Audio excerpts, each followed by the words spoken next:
이번에는 마음 건강 중에서 좀 심각한 그런 현상이죠. 절대 상담실에서 볼 수 없는 분입니다. 이제 조현 증상이라고 하죠. 네, 조현병이라고도 하고요. 옛날 이름은 정신분열증입니다. 정신분열증 무섭죠. 네. 근데 그 조현병의 가장 큰 특징은요. 그 현실 감각을 잃어버려서 사회생활을 정상적으로 할 수 없는 심각한 정신질환이 이제 정의거든요. 근데 이제 조현병을 더 쉽게 말씀드리면 A를 A로 보지 못하고 인식을 제대로 못해요. 그러니까 이제 처음 증상은 조현병 처음 증상 어떻게 시작되냐면 망상 이런 걸로 시작되거든요. 그 망상이 이제 뭐 피해 망상 많이 들어보셨잖아요. 그러니까 남들이 이야기, 대화하고 있는데 자기는 관심도 없는데 내 얘기한다라고 남들이 하는 행위를 자기가 자기 스스로 해석을 해버려요. 그래서 그거를 매우 이제 파국적으로 네, 이렇게 생각을 하거나 아니면 너무 이렇게 말도 안 되는 해석. 그러니까 저 사람이 날 쳐다봤어. 제가 날 좋아하는구나. 뭐 이런 식으로 말도 안 되는 그런 상황으로 인식하는 그런 것들이 바로 이제 조현 증상입니다. 남자들은 10대 후반, 그러니까 고등학생 때부터 발병한다고 하고요. 발병 시기는 그래서 고등학생 때부터 청년 20대 중반 정도 발병을 하고요. 그 여성은 20대 중반부터 발병을 해서 한 40대 중반까지 이렇게 발병 시기를 보고 있어요. 유전성이 상당히 강합니다. 가족 중에 이게 조현병 환자가 있는 가족 중에 자녀들이 이제 조현병을 보이는 경우가 많고요. 그 조현 증상이 약하게 있다가도 스트레스 때문에 이 조현 증상이 막 두드러지는 경우도 있고요. 뭐 남성, 여성 이런 것들은 큰 차이는 없는 것 같아요. 정신분열병, 조현병은 심각한 정신질환으로 모든 문화권에서 발생을 해요. 세계적으로 100명당 1명에게 발생을 합니다. 상당히 빈번하죠. 분열된 인격, 그래서 이제 정신분열이라고 한 거거든요. 분열된 인격으로 잘못 분리우기도 하고, 하지만 실제로, 조현병은요, 그 현실 감각이 떨어져서 비정상적인 행동을 하고, 감정이 피폐화됩니다. 네. 이제 분열된 인격으로 잘못 분리워지기도 한다라는 말이 뭐냐면, 인격이 두 개가 있다. 그래서 정신이 분열됐다. 뭐, 이렇게 얘기하는 것들이 잘못 표현된 거예요. 이렇게 분열된 인격은요, 병명이 따로 있습니다. 예, 경계선 성격장애라고. 네, 그거는 이 마음속에 두 사람이 사는 거예요. 분열된 인격. 그래서 경계선 성격장애는요, 실제로 다른 사람이 튀어나와요. 이렇게 할 때는 이렇게, 저렇게 할 때는 저렇게. 뭐 예를 들어서 우리가 조커 보면 배트맨에 조커 나오잖아요. 예, 조커도 화장할 때 하고 멀쩡할 때 하고 다른 사람이잖아요. 예, 지킬 박사와 하이드 뭐 이런 것도 마찬가지고요. 그런 것들이 이제 그 경계선 성격장애라고 하고요. 정신분열은, 이 정상적인 사고가 안 되는 것. 그래서 조현으로 이름이 바뀌었어요. 그래서 결국은 이제 그 비정상적인 행동, 예를 들어서 이제 그 정신분열 현상, 조현 현상은 일단 환청이 들려요. 예. 없는데 있는 거예요. 그래서 환청이 들리고 환청 아까 저번에 제가 강의할 때 한번 얘기했었잖아요. 환청이 언제 들려요? 조증도 환청이 들리잖아요. 너무 흥분된 상태, 고양된 상태에서 환청이 들린다고 했잖아요. 우울증도 환청이 들리기도 하거든요. 근데 이 환청이 들리기 때문에 조우울증이 정신분열증으로도 간다라고 이렇게 말씀을 드린 게 바로 이 공통증상 때문에 그러고요. 이로 인해서 이상한 행동을 해요. 게다가 환자들은 직장 생활이 불가능하고 다른 사람들과 정상적인 관계를 유지하기가 어렵습니다. 그래서 적절한 치료를 하지 않으면 자신을 잘 챙기지 못할 뿐만 아니라 자신을 해칠 수도 있어요. 그래서 정신분열증 환자도 조현병 환자처럼 자살 확률이 높습니다. 정신분열 원인은 뭘까요? 원인은 정확히 밝혀지지 않았지만 유전인자가 상당한 영향을 미친다라고 보여졌고요. 가족이나 친척들 가운데 정신분열증 환자가 있으면 이 질환에 걸릴 확률이 높습니다. 감수성이 높은 사람에게는 그 중병이나 사별 같은 심한 스트레스가 유별인자로 작용하기도 한대요. 그리고 뇌실이 넓어진 것 같이 그 뇌의 구조적인 변화, 뇌실이 뭘까요? 이제 그 부피가 커지는 거죠. 이런 이제 그 구조적 변화, 뇌 조직이 손상되었다는 증거거든요. 부었다는 거니까. 뭐 이런 것들이 이제 원인으로 보여질 수 있어요.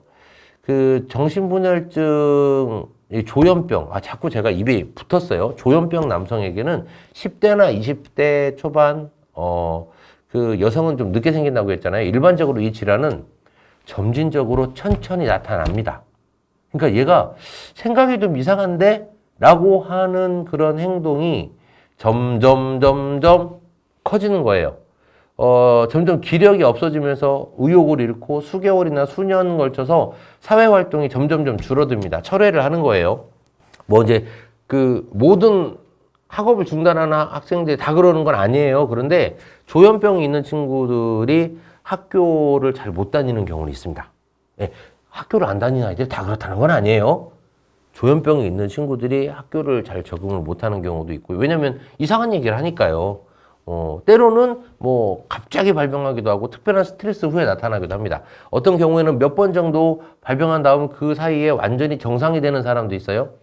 하지만 이 반복되는 증상들을 우리가 알면 조현병을 이해할 수 있습니다. 첫 번째, 환청. 두 번째, 외부의 누군가가 자신의 사고나 행동을 조정하고 있다고 믿어요. 그래서 대표적인 멘트가 있죠. 외계인이 내 머리에 칩을 박았다! 이런, 이게 있어요. 네네. 그리고 또 이제 이거하고 비슷한 증상들도 있어요. 그러니까 잘못된 믿음이기도 하는데요. 그 예를 들어서 뭐 나쁜 그 신이 나에게 뭐 어떤 징표를 뭐 새긴다. 뭐 그리고 또 저기 음모론을 너무 강하게 신뢰를 해가지고 그게 사실인 줄로 믿어버리는 사람도 있어요. 그리고 망상 중에 피해 망상이 생겨요. 사소한 일에 되게 예민하고 심각하게 받아들여요. 그래서 자기를 공격하기도 하고 남을 공격하기도 하고 물건으로 이제 공격적인 태도를 보이기도 하고 언어적인 공격성을 보이기도 합니다. 슬픈 소식을 듣고 웃어버리는 등 부적절한 감정 표현을 해요. 엄청 슬픈 일인데, 엄청 기쁜 일인데 기뻐하지 않는다거나, 하나의 주제에 집중하지 못하고 예를 들어서 이 얘기를 하고 있는데 갑자기 얘기가 딴 데로 바뀌어버려요. 그리고 매우 산만한 특징이 있습니다. 그리고 이제 집중력이 그러니까 떨어지겠고요. 행동과 사고가 느려져요. 판단이 안 되니까 자기도 자꾸 이렇게 쳐다보는 거예요. 그리고 쉽게 흥분하고 쉽게 불안해합니다. 또한 정신분열증 환자는 이런 증상과 함께 우울도 같이 경험을 하고요. 기력이 없어지면서 사회적으로 되게 위축이 돼요. 그래서 환자는 자신에 대한 신경을 잘 쓰지 못해서 점점 홀로 있게 되고 드문 경우지만 누군가 나를 해치려 한다라고 하는 그런 그 환각 때문에 다른 사람을 해치기도 해요. 뭐 꼭 그 환각이면 통칭한 거거든요. 감각도 환각의 그 증상으로 다 분류가 돼요. 예를 들어 그 환각은 환시, 없는데 보여요, 뭐가. 환미, 안 먹었는데 그런 맛이 느껴져요. 환후도 있어요. 자꾸 냄새가 난다 그래요.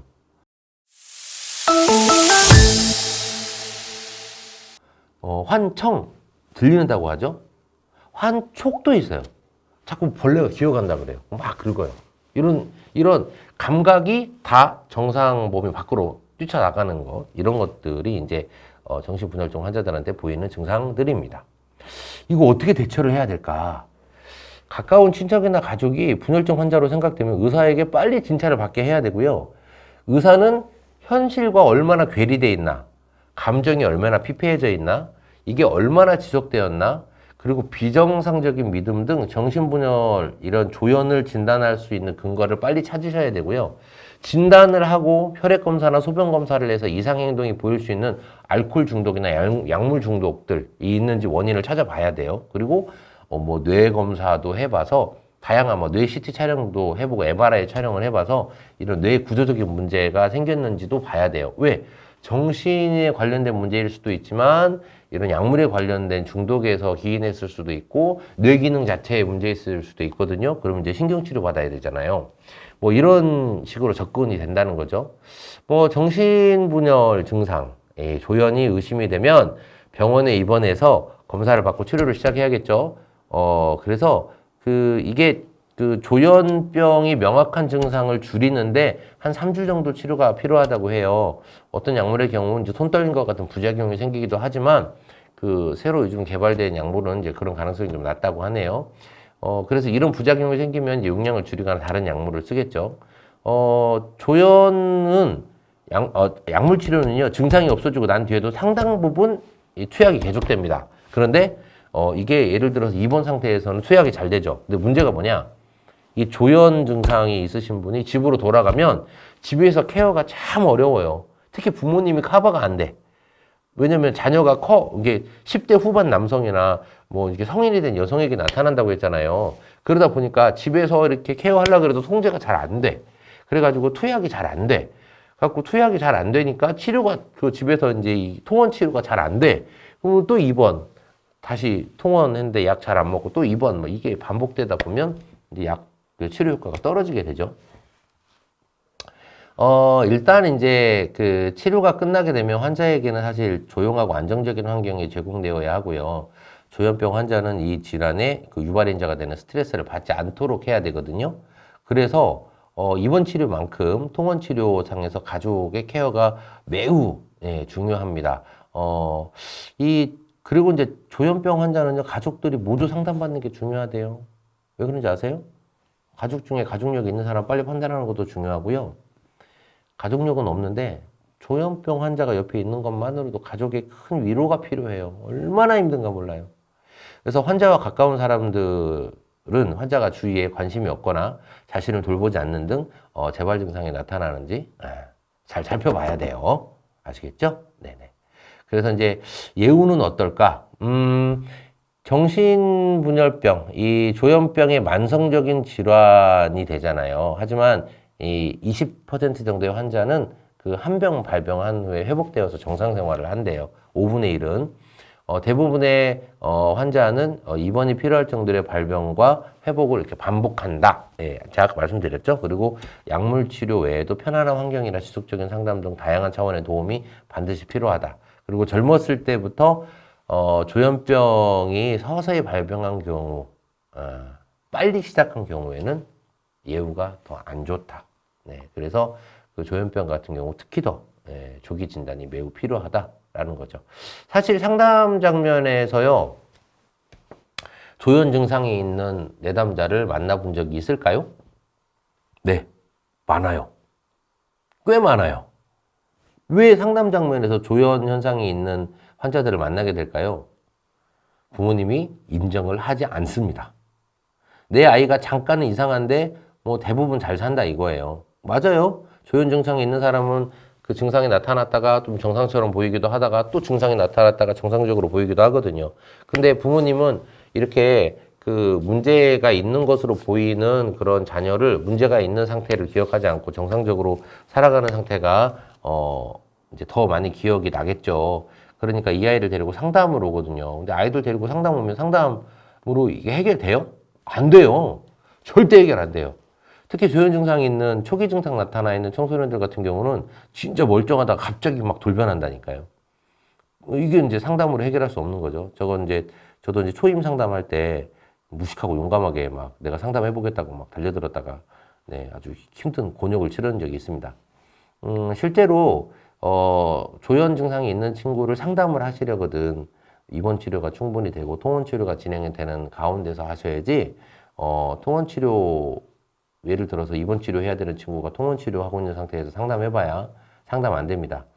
저는 강력하게 입원 치료하는 것을 권해드립니다. 왜냐하면 입원 치료를 해서 정기적으로 초반에 빨리 치료하면 완치 확률이 좀 높다고 했잖아요. 그러니까 빨리 입원해서 치료하는 게 조현 증상에서는 가장 좋아요. 제가 최악의 가족을 봤어요. 최악의 가족을 봤는데 아이가 조현 증상이 있어요. 그럼 어떻게 해야 돼요? 병원에 빨리 입원시켜야 되잖아요. 근데 입원시키면 자기 자녀가 정신병원에 입원한 것 때문에 자기가 마음이 너무 안 좋은 거예요. 그러니까 자기가 마음이 안 좋으니까 애를 데리고 나와요. 입원도 부모 동의가 있어야 되지만 퇴원도 부모 동의 있으면 할 수 있거든요. 그럼 치료도 안 했는데 데리고 나와요. 그럼 얘는 나와가지고 또 어떻게 해요? 또 조현 증상을 보이는 거예요. 그럼 자기가 집에 데리고 있다 힘들면 또 입원시켜. 입원시켜놓고 또, 마음이 힘드니까 또 퇴원시켜. 이거, 결국은 제가 봤을 때는, 가족 중에도, 그 아이를 보호하는 보호자 중에도, 제가 봤을 때는 좀 질환이 의심되는 분이, 있는 거죠. 이렇게 조현은요, 그 가족들이 행동하는 것들도 되게 중요하고, 본인의 의지도 되게 중요해요. 그런데, 본인의 의지를 갖기에는 아무래도 너무 어려운 질병이기 때문에 주변에서 강한 의지와 강한 치료 지원을 이렇게 결심하시고 이렇게 도와주셔야 치료가 되는 그런 질환입니다. 요즘 힘들고 어려운 일들이 참 많은 때잖아요. 그러다 보니까 마음 건강에 대한 게 더 중요해지지 않나 싶습니다. 그래서 여러분께 여러 가지 질환에 대해서 말씀을 드렸는데요. 말씀 못 드린 것도 되게 많아요. 네, 이 정신과 질환을 정의한 그런 진단 기준이라는 게 있거든요. 근데 그 진단 기준에서 보면 엄청나게 더 많죠. 요즘 뭐 게임 중독 이런 것도 이제 정신병의 일부로 보고 있고요. 네, 그 어린 아이들이 갖고 있는 과잉행동 증후군 이런 것들이 성인 과잉행동 증후군으로 나타나는 경우도 있어서 되게 그런 부분들이 우리 주변에 좀 많이 보이는 경우들이 있습니다. 근데 이렇게 영상 마치면서 제가 부탁드리는 건 너무 자만하시거나 너무 오해하셔서 정신병을 쉽게 받다가 만성으로 되었을 때는 돌이킬 수 없는 그런 상황이 될 수 있으니 여러분이 판단하고 여러분이 결정하지 마시고 잘 아시는 분에게 물어봐서 결정해야 될 매우 중요한 부분이다. 그래서 우리의 마음의 건강이 이렇게 우리가 지켜야 될 되게 힘들고 어렵게 지켜야 될 그런 중요한 부분이다라는 걸 서로 이렇게 공감해 주시고 그리고 여러분들이 치료를 받으시더라도 여러분 생각처럼 심각한 일이 벌어지지는 않는다. 네. 그리고 치료를 안 받는 게 더 심각한 일이다. 라고 하는 걸 다시 한번 강조하면서 네, 청년의 마음 건강에 관련된 네, 이런 방송을 마치도록 하겠습니다.